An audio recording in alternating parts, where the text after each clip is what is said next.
pretty interesting article here published at Mint Press News. I'll link down below.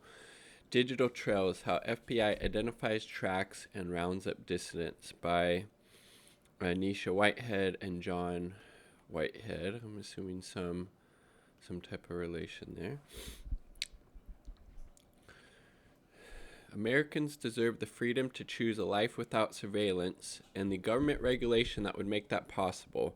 While we continue to believe the sentiment, we fear it may soon be obsolete or irrelevant. We deserve that freedom, but the window to achieve it narrows a little bit more each day. If we don't act now with great urgency, it may very well close for good. Charlie Warzone, Stuart A. Thompson, New York Times. Data bit by data bit, we're building our own electronic concentration camps. With every new smart piece of smart technology we acquire, every new app we download, every new photo or post we share online, we're making it that much easier for government and its corporate partners to identify, track, and eventually round us up. So I would just offer, some advice if anybody out there is trying to plan or coordinate anything that might be deemed, illegal by the, U.S. security state, U.S. empire, however you like to describe it.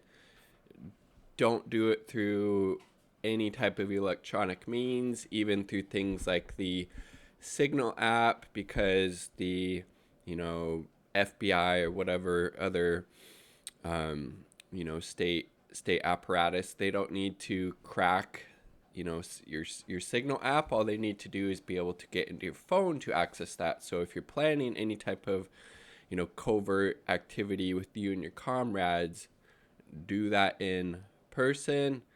Leave your phones at home, turn them off, leave them in the car, meet outside, because yes, don't leave any type of trail of evidence, because these not secure. Even things like Signal.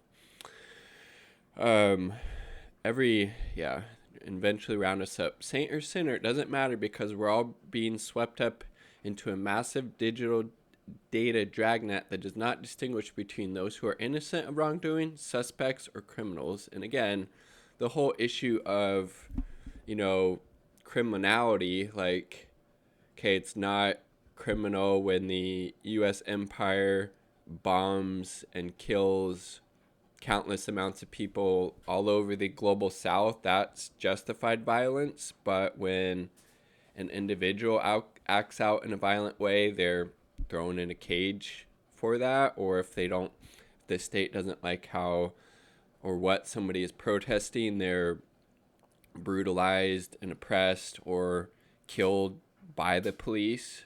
Pretty interesting there that, how the state has a monopoly on violence, as well as who is a quote-unquote criminal and who isn't.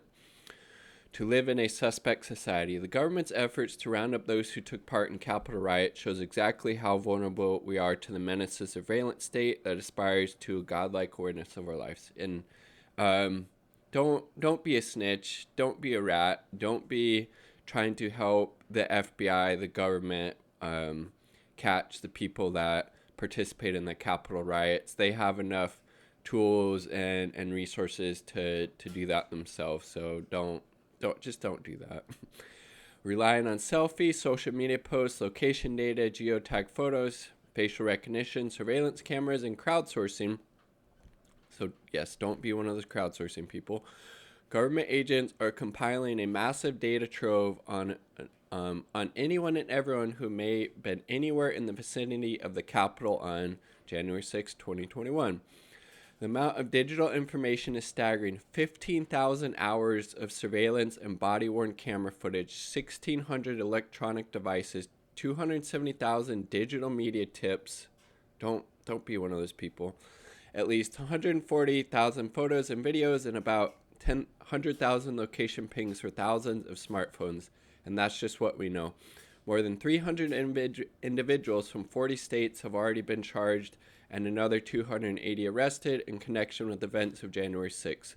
As many as 500 others are still being hunted by government agents. And don't be one of the people trying to help them hunt those people down. Delicious smoothie. Also included in this data roundup are individuals who may have nothing to do with the riots, but whose cell phone location data identified them as being at the wrong place at the wrong time. So again, if no matter what type of illegal activity you may want to engage in, don't post about it on social media. Don't text other people about it. Don't send emails. Don't use Discord app. Do it person to person without these electronic means, because again, the government has access to everything that you say or do electronically. Don't forget that. Forget innocent until proven guilty. In a suspect society such as ours, the burden of proof has been flipped. Now you start off guilty and have to prove your innocence. Well, unless you are part of the capitalist class, then the so-called criminal justice system works in your favor because you have money and resources behind you. But again, this doesn't apply to communities of color, other vulnerable, marginalized, and oppressed groups, or just enemies of the state in general. For instance, you even had to be involved in the Capitol riots to qualify for a visit from the FBI. Investigators have reportedly been tracking and questioning anyone whose cell phones connected to Wi-Fi or pinged cell towers near the Capitol. One man who had gone out for a walk with his daughters only to end up stranded near the Capitol crowds actually had FBI agents show up at his door days later. Using Google Maps, agents were able to pinpoint exactly where they were standing and for how long. I mean, Jesus Christ. All of the many creepy, calculating, invasive, investigative, and surveillance tools the government has acquired over the years are on full display right now in the FBI's ongoing efforts to bring rioters to justice. FBI agents are matching photos with driver's license pictures, tracking movements by way of license plate, toll readers, and zooming in on physical identifying marks such as moles, scars, and tattoos, as well as brands, logos, and symbols on clothing and backpacks. They're poring over hours of security and body camera footage, scouring social media posts, triangulating data from cell phone towers and Wi-Fi signals, layering facial recognition software on top of that, and then cross-referencing footage with public social media posts. So again, don't be snitching on anybody that you think participated in this. The government is going to use the full means that they have, and as we've seen, it's quite lengthy, the resources that they have to spy and surveil on people.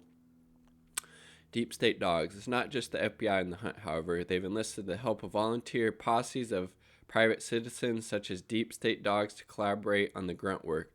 As Dania Volpulver reports, once Deep State Dog locates a person and confirms their identity, they put a package together with the person's name, address, phone number, and several images and send it to the FBI. Again, this is the same, FBI that targeted and sent letters to MLK to assassinate himself, and FBI is never on the right side of history. So don't be helping the fucking FBI. What the fuck is wrong with these people? According to USA Today, the FBI is relying on the American public and volunteer cyber sleuths to help bolster its cases. This takes see something, say something snitching programs to a whole new level. Again, don't be a fucking snitch. Lesson we learned: Big Brother, Big Sister, and all of her friends are watching you. They see your every move, what you read, how much you spend, where you go, with whom you interact, when you wake up in the morning, what you're watching on TV and reading on the internet. Every move you make is being monitored, mined for data, crunched, and tabulated in order to form a picture of who you are, what makes you tick, and how best to control you when and if it becomes necessary to bring you in line. Simply liking or sharing this article on Facebook, retweeting it on Twitter, merely reading it, or any other articles related to government wrongdoing, surveillance, police misconduct, or civil liberties might be enough to get you categorized as a particular kind of person with particular kinds of interests that reflect a particular kind of mindset that might lead to engage in particular kinds of activities. therefore puts you in the crosshairs of a government investigation as a potential troublemaker, aka domestic terrorist. Chances are, as the WAPO reports, you've already been assigned a color-coded threat score, green, yellow, or red, so police are forewarned about your political inclination to be a troublemaker depending on whether you've had a career in the military, posted a comment perceived as threatening on Facebook, suffer from a particular medical condition, or know someone who might have committed a crime. I mean, it's just disgusting. In other words, you might have already been flagged as potentially anti-government in a government database somewhere. Maine Corps, for example, identifies and tracks individuals who aren't inclined to march in lockstep to the police state's dictates.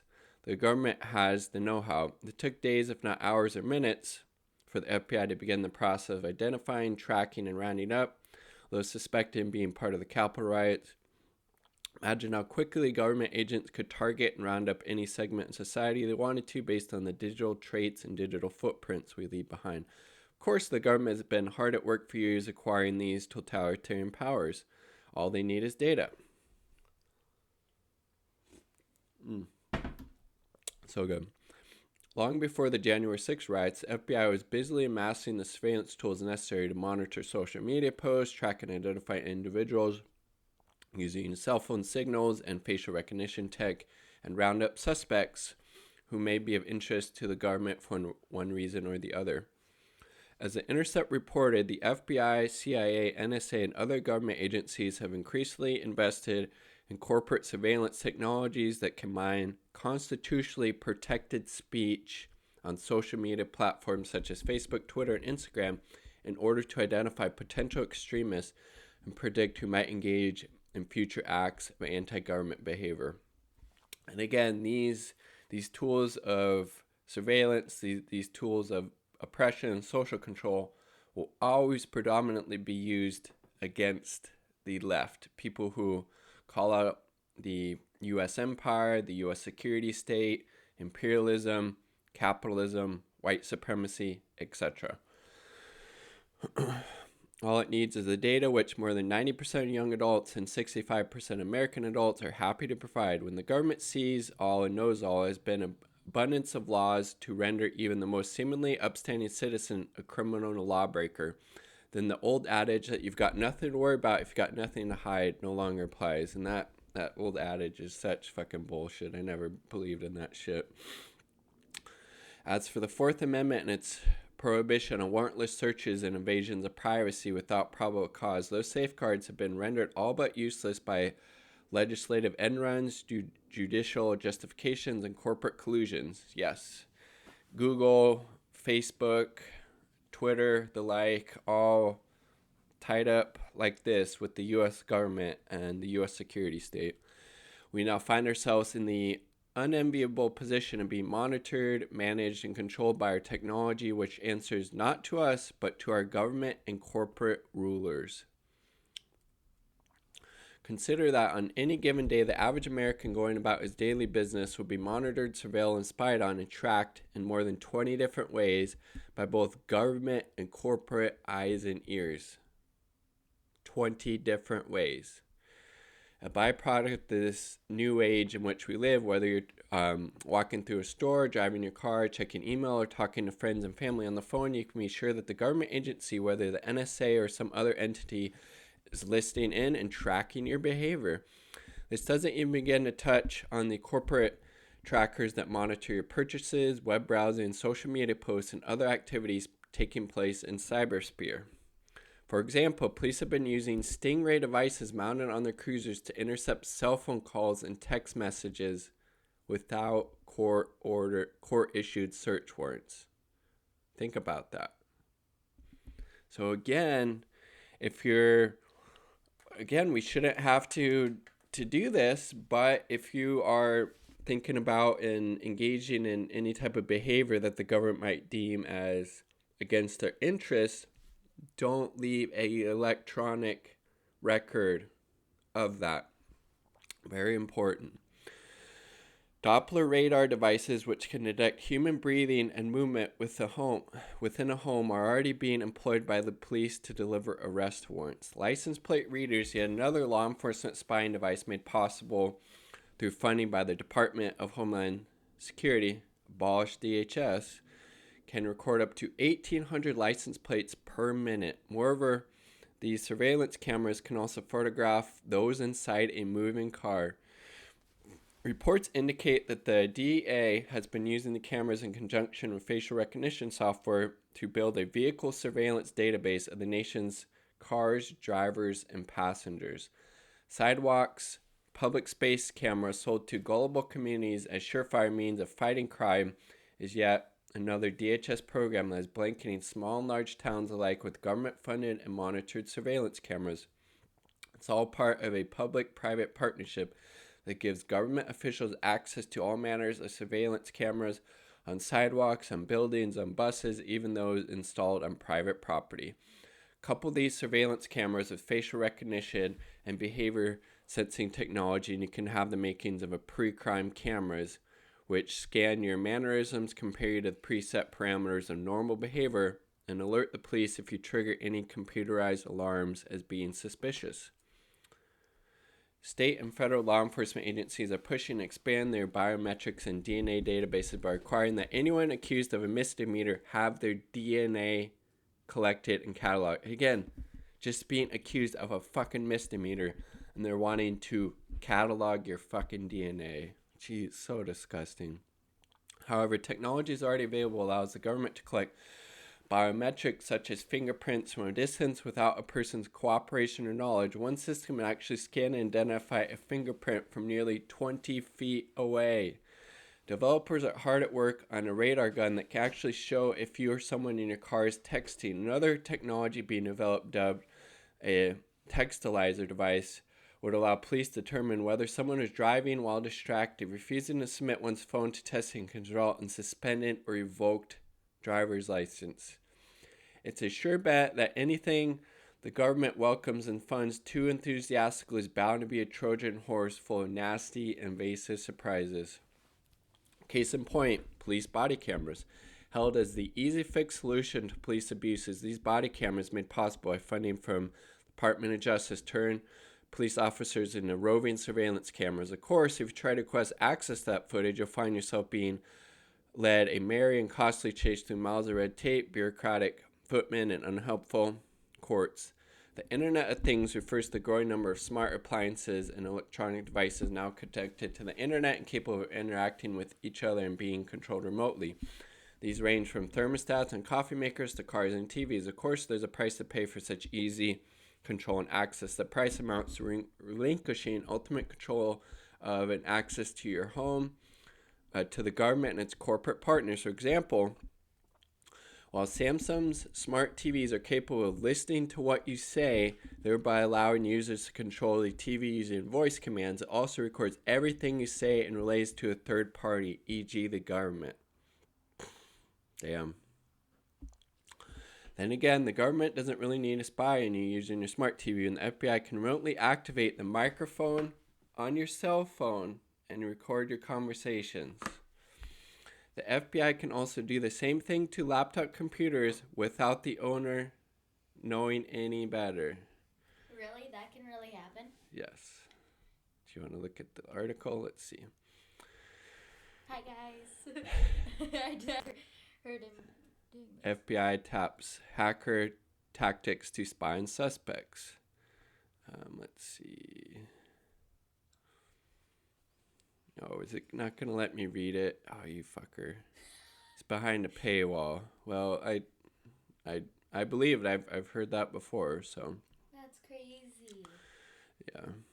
And it's also kind of creepy. All of these technologies add up to society in which there's little room for indiscretions, imperfections, or acts of independence, especially when the government can listen in on your cell phone calls, monitor your driving habits, track your movements, scrutinize your purchases, and peer through the walls of your home. What do you think about that, Christy? I think that's creepy. Yeah. So if you and your friends are maybe planning to do something illegal, don't text or call about it. Talk to them in person and leave your phones home. Okay. And I also wouldn't do that. Oh, good. Now, so the government doesn't think you're going to do anything bad, and now you can go do it, and they won't think you will. Oh, yeah. These are actually pretty good, though. His smoothies. As investigative journalist Charlie Warzone Stuart A. Thompson explained, this data collected by smartphone apps and then fed into a digitally complex digital advertising ecosystem provides an intimate record of people, whether they were visiting drug treatment centers, strip clubs, casinos, abortion clinics, or places of worship. In such a surveillance ecosystem were all suspects and data bits to be tracked, cataloged, and targeted. As Warzone Thompson warned, to think that the information will be used against individuals only if they've broken the law is naive. Such data is collected remains vulnerable to use and abuse, whether people gather in support of an insurrection or they just protest police violence. This collection will only grow more sophisticated. It gets easier by the day. It does not discriminate. It harvests from the phones of MAGA rioters, police officers, lawmakers, and passersby. There is no evidence from the past or current day that the power this data collection offers will be used only to good ends. Yes, again, the government has this type of power, this type of surveillance power and control. It will always predominantly be used against people that speak out against the state, against U.S. empire, against capitalism, against police violence, against white supremacy. There is no evidence that if we allow it to continue to happen, the country will be safer or fair. As I point out in my book, Battlefield America, The War on the American People, this is the creepy, calculating, yet diabolical genius of the American police state. The very technology we held as revolutionary and liberating has become our prison, jailer, probation officer, big brother, and father's knows best, all rolled into one. This technology, far from being revolutionary, is counter-revolutionary to its core. There's no gray area any longer. So John Whitehead, constitutional attorney, founder and president, the Rutherford Institute. Whew, damn. I just want to try to reach out to him and see if I could maybe get him on the channel for an interview, because this is creepy and dystopian and fucked up, to say the least. All of this power that the government has to survey people, whether it's through turning on the microphone or your camera on your phone, spying on you through your computer, thing that can detect your fingerprint from 20 feet away, the Stingray technology that police departments have to intercept your phone and text messages without getting any type of search warrant, and how all of these smart technologies in your home can spy on you and then give that information to the government. It's really, really creepy. Can they also spy on you if you do, if you could sign in through your phone with your face?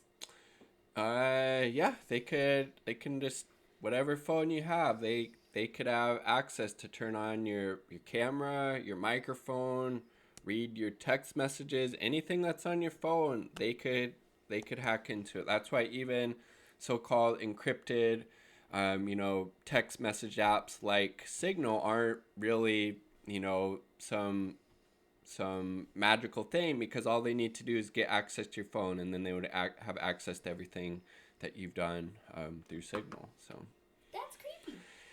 I agree. Like the video if you like the video. Subscribe for more content. Peace. Much love.